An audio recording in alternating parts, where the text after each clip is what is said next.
Hey, in this video, I want to tell you a really cool God story about something God's done for our ministry, and we're going to talk about the best kind of shooting house for deer hunting.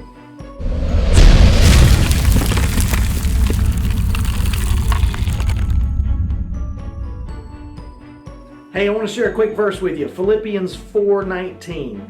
And my God shall supply all your needs according to his riches in glory by Christ Jesus. Now, what does that mean? I want to share a quick story with you about how God supplies a need for our ministry.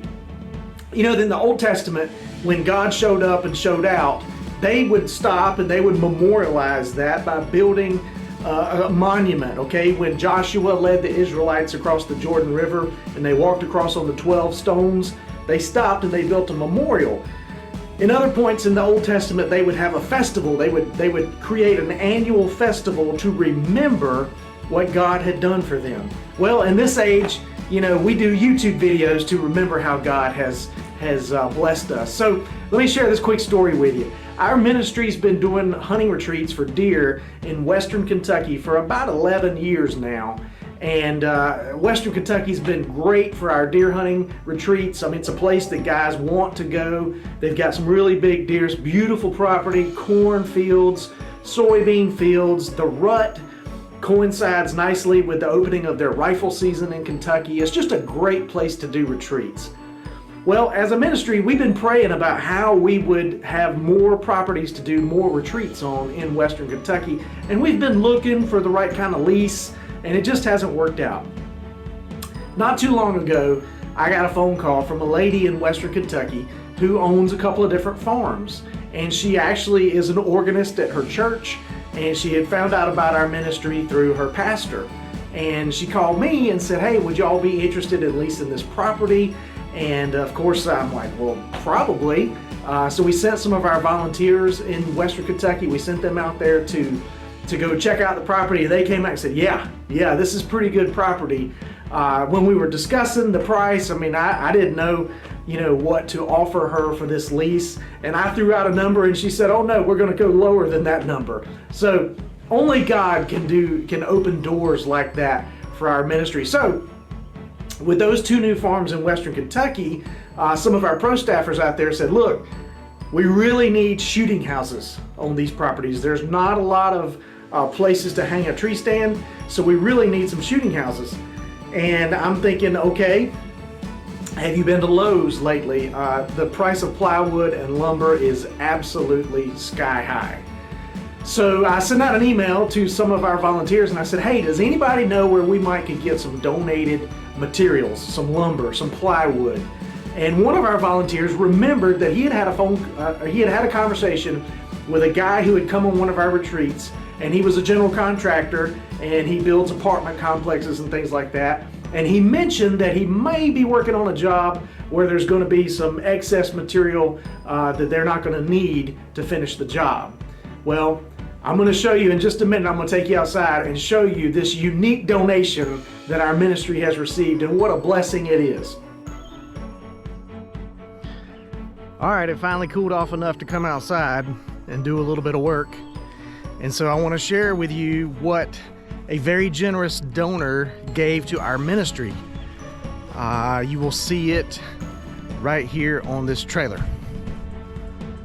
That is, I don't know, 150, 200 sheets of zip board.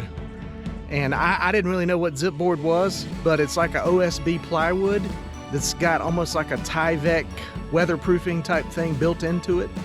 And they were building a big apartment complex and had this left over. So we are tickled to death to get it. And I already got my tractor here and tried to pick up the whole stack. And my tractor said, who you kidding? We ain't doing that. No way I can pick up that much. So I'm gonna have to round up one of my teenage sons and we'll see if we can't get some of this loaded up and put underneath the barn.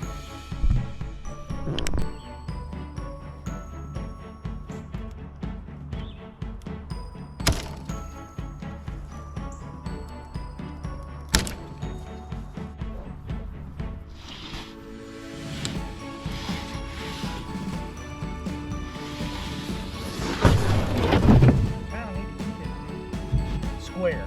I'm saying? Okay, I got it.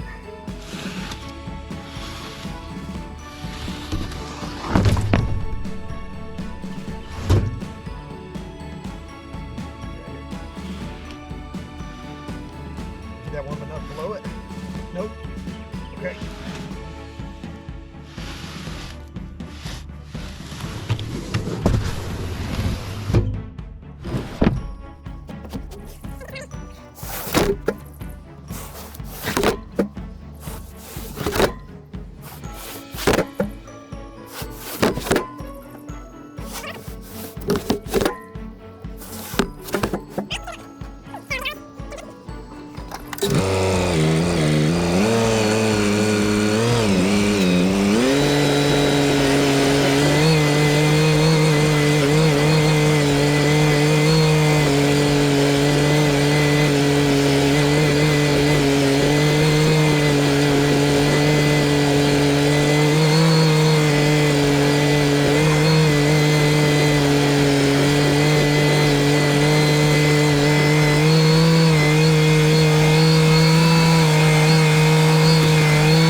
Well, it took us all of yesterday evening and part of this morning to get all this lumber unloaded.